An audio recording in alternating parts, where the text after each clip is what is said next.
The Crown demanded silence, and they delivered it. For months, the world debated health, conspiracy, and disappearance. But the truest, most devastating crisis unfolded not in a hospital, but in the terrifying quiet between a husband and a wife. This is the confession not just of a failing marriage, but of a future king who made a choice so profound, so absolute, that it broke the woman who stood beside him. This is the crushing regret of a system that believed duty could outweigh the price of a person's sanity. Catherine woke before the house stirred. She moved through the familiar patterns: tea, a glance at the garden, but the motions no longer brought comfort. They were merely the rituals of a life she no longer recognized. The unease of months had curdled into something sharper, heavier, a constant, low-grade thrum beneath her ribs that whispered, "You are disappearing." It wasn't physical pain, but a slow, deeper erosion. She had spent so long maintaining the appearance of a seamless life, a perfect partner, that the performance had consumed the person. She looked in the mirror and saw only the polished, public version of Catherine, Princess of Wales, while the real woman beneath was becoming invisible. She felt like a ghost in her own life. This wasn't a phase. It was the accumulating cost of William's absence. He was physically present sometimes, but his mind, his heart, his full attention were always elsewhere, in the office, in the papers, in the endless demands of his future throne. He had retreated to his refuge, surrounded by schedules and lists of things that wanted his attention. She remembered the day she reached for his hand, just to feel connected, and he moved away, already distracted, already thinking ahead. A small thing, barely a crack, but that tiny moment was the genesis of a chasm. The little moments, the conversations he rushed through, the affection he took for granted, the love he assumed would always be waiting, all of it had accumulated into a catastrophic damage. He had confused her strength with invincibility. He believed their love was strong enough to survive his absence, that he was doing this for them. But in her quiet moments, Catherine knew the terrifying truth. William had made his choice. He had chosen the crown over the human needs of his wife, and the quiet descent into being a stranger in her own home was the price of his absolute duty. The morning began with William waking to find Catherine's side of the bed already empty. This had become normal, her rising before him, disappearing into her own quiet world before the day could demand anything from her. He lay there for a moment, staring at the ceiling, feeling the familiar weight settle onto his chest. He pushed it down, the way he always did, prepared to face another day of pretending everything was fine. But as he moved through the house, he noticed the stillness about her, a quiet that felt less like peace and more like surrender. She was pouring tea, and something about the careful way she held the cup, like it might break if she wasn't gentle enough, made his throat tighten. When had he stopped being gentle with her? When had he started taking her strength for granted, assuming she would always be there, no matter how little attention he paid? "Good morning," he said, and his voice came out rougher than he intended. "Morning," she replied, and that was it. 2 words exchanged like currency between strangers. The distance between them felt enormous, a gap he had helped create and now didn't know how to cross. So he stood on his side of the room, and the silence grew thick with everything they weren't saying. Throughout the day, William tried. He asked her about her plans, offered to help, made small gestures he hoped would show he cared, but each attempt felt clumsy, inadequate, like he was speaking a language he used to know, but had somehow forgotten. In her eyes, he saw something that broke him. She was bone-deep, tired, not just from the demands of their life, but from him, from trying to reach someone who kept moving further away. "I thought maybe we could have dinner together tonight," he said that afternoon, catching her between obligations.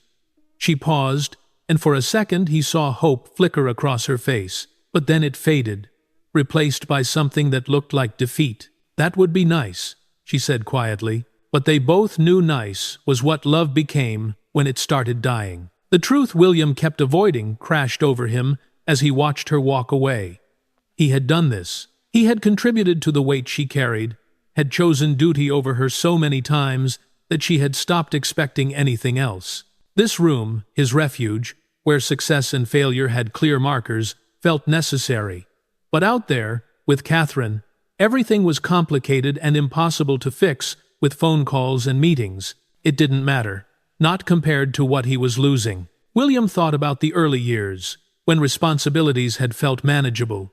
He remembered making time for her, prioritizing moments together, believing that love was something you protected above all else. He used to find the balance between the demands of his role and the needs of his heart. But slowly, gradually, the balance had shifted. There was always another event, another appearance, another crisis that mandated his immediate attention. He had started telling himself a lethal lie, that she understood, that their love was strong enough to survive his absence, that he was doing this for them, for their future, their family, their purpose. But the voice of his consciousness now screamed the inevitable question: what purpose was served by becoming a stranger to the person you loved most? "I'm doing my best," he had told her once, months ago, when she had tried to talk to him about the growing distance between them. He remembered her looking at him then, her eyes full of a pain he had been too consumed by his schedules to truly register. She had whispered the words that now haunted his silence like a cold stone in his chest. "I know you are. That's what frightens me." Those words haunted him now because they were the terrifying truth. This was his best. A man so consumed by duty that he had forgotten tenderness, so focused on serving everyone else that he had neglected the one person who should have come first. This was his absolute dedication to the crown, and it had proven to be the most destructive force in his personal life. The question sat in his chest like a stone, impossible to shift. Is duty worth it when it crushes the very thing he swore to protect? William, for all his strength and steadiness, had no answer. He had believed that the structure of the monarchy was his fortress, but now he realized it had been his cage. His commitment to the institution had been a form of betrayal against his own heart. The silence in his study was not peace. It was the empty space left by the retreating echo of her love. He sat, surrounded by papers that no longer seemed important, waiting for the inevitable moment when Catherine would break her silence and confirm the loss he had sensed coming, but refused to see clearly. He was trapped, utterly and completely, in the crushing regret of his own making. Catherine couldn't pretend anymore, couldn't paste on another smile and say everything was fine. The truth had settled into her bones with terrible clarity. She had tried, God knows she had tried, to be understanding and to give him space. But patience had transformed into a quiet kind of grief. The structure they had built together was dying, and she was the only one trying to save it. She walked to the window and pressed her forehead against the cool glass. She felt empty and full at the same time, empty of hope, full of a sadness too large to contain. The denial had felt safer than facing the reality that love sometimes wasn't enough. But safety had come at a cost, and she was done paying it. Across the house, William felt the shift before he understood it.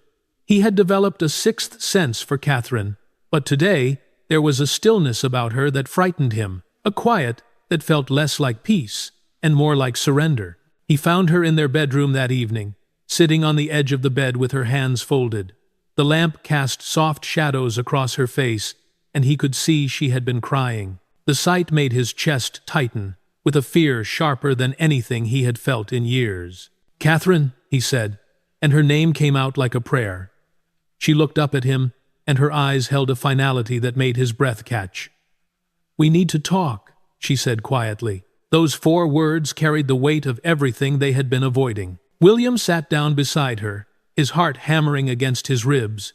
This moment mandated him to finally truly listen. Catherine took a breath that seemed to hurt her. "I can't do this anymore." The words hung in the air, simple and devastating. "I've tried," she continued, her voice steady despite the tears. "I've tried to be patient, to understand, to believe that things would get better if I just gave it more time. But I'm tired, William. I'm so tired of being alone in this marriage." "You're not alone," he said, the words automatic, defensive. "I'm right here." She turned to him. "Are you? Because I haven't felt you here in months, maybe longer. I reach for you and you're already gone. Always thinking about the next thing, the next responsibility, and I'm just here waiting, always waiting for a version of you that doesn't come home anymore." The truth cut through him like glass. He knew she was right.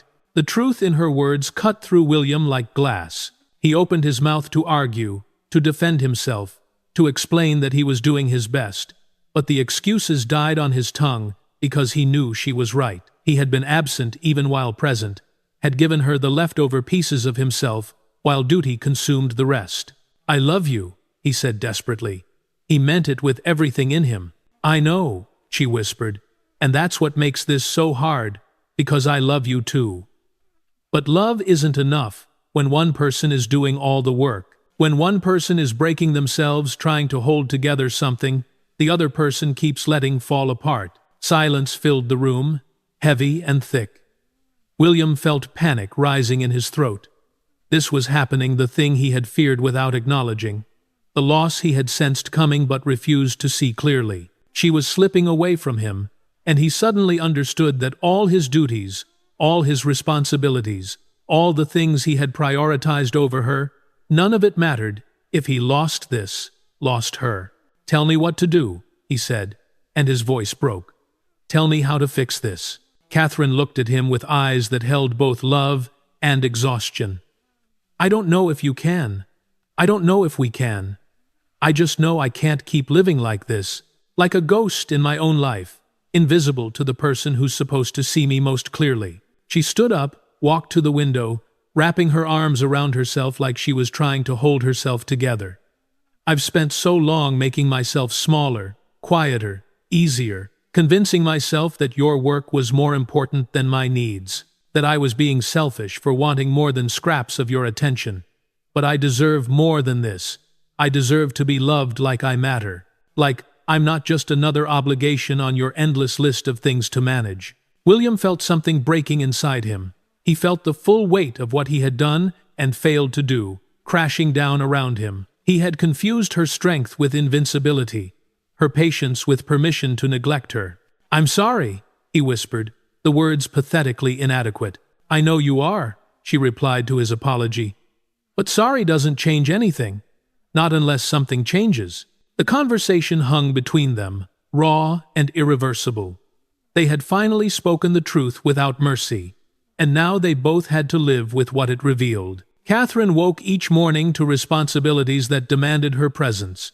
Children wanted her attention, obligations mandated her smile, and a world expected her to be exactly who she had always been, and she performed. She dressed and moved through her duties with practiced grace, maintaining the appearance of normalcy that everyone wanted from her. But inside, Catherine felt like she was watching herself from somewhere far away, going through motions that belonged to a person she used to be. The confession had opened something inside her that couldn't be closed again. A knowing that made pretending impossible. When someone asked her at an event, "Are you all right?" she smiled the way she always did. Of course, just a bit tired.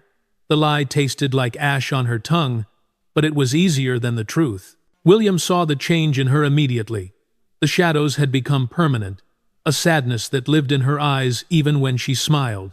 Knowing he had put it there made him desperate to fix it, so he tried harder than he had ever tried at anything. He started coming home earlier, clearing his schedule of things that had once seemed essential, but now felt meaningless compared to what he was losing. He asked her about her day and listened with the full attention he should have been giving her all along. "I thought we could take a walk together," he said one afternoon, finding her in the library with a book she wasn't reading. "Just the two of us, like we used to." They walked through gardens that had witnessed better versions of themselves. William kept stealing glances, trying to gauge if his efforts were making any difference. But Catherine walked with her arms wrapped around herself, protective and distant.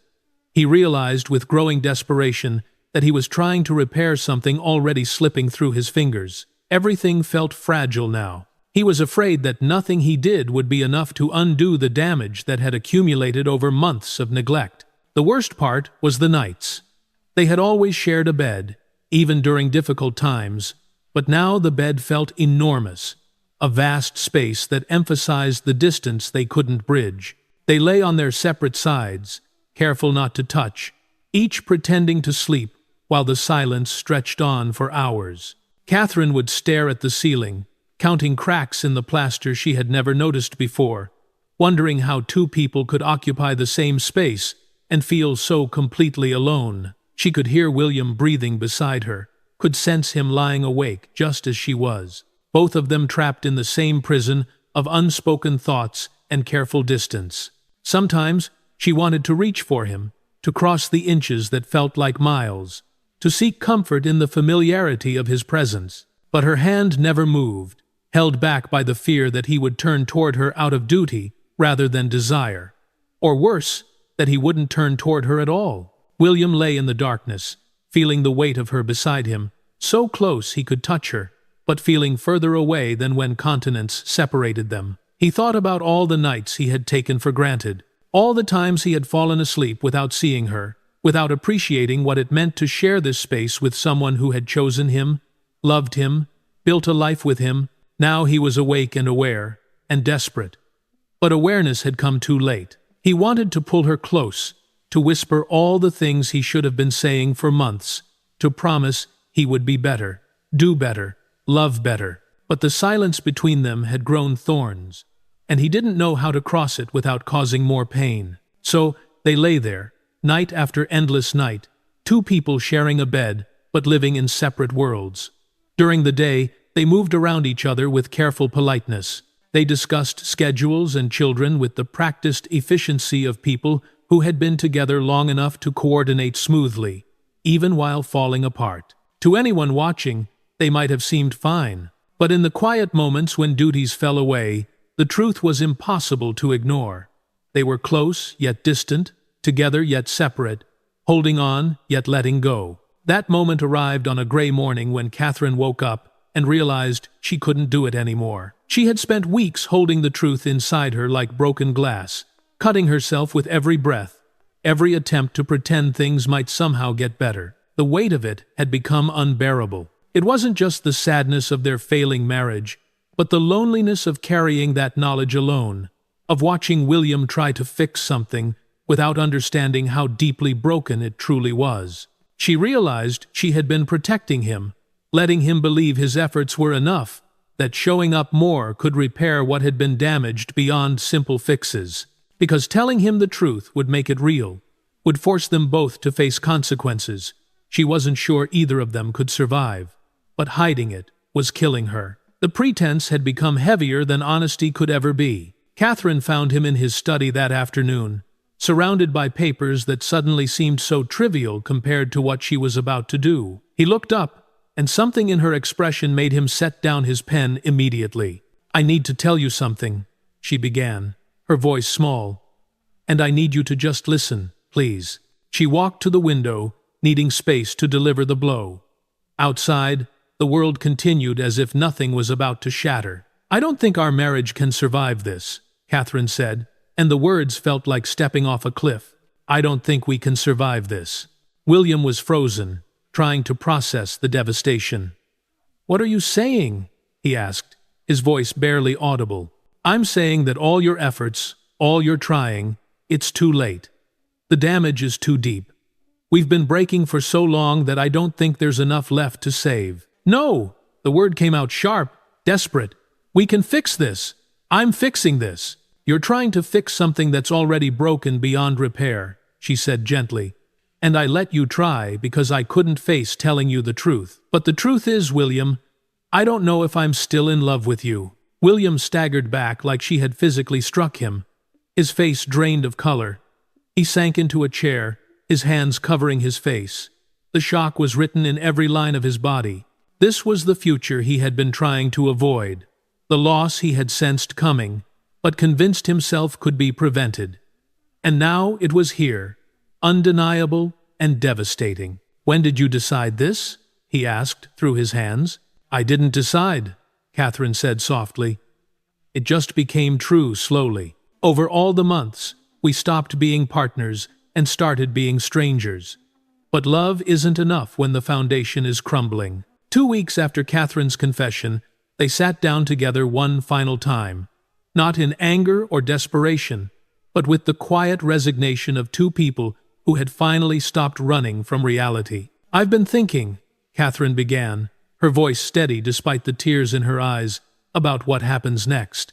I think we need time apart. Real time, not just separate rooms in the same house, but actual distance, space to figure out who we are without each other. A separation," William said, and the word tasted like goodbye. "Yes." Catherine looked at him directly, her gaze filled with determination. "Not because I want to hurt you, but because we can't make real decisions while we're drowning in guilt and fear and desperation. We need clarity, honesty, not pressure or obligation. And if we take this time," he asked quietly, "and we realize we're better apart?" Catherine's face crumpled slightly, but she didn't look away. "Then we'll know, and it will hurt, but at least it will be honest.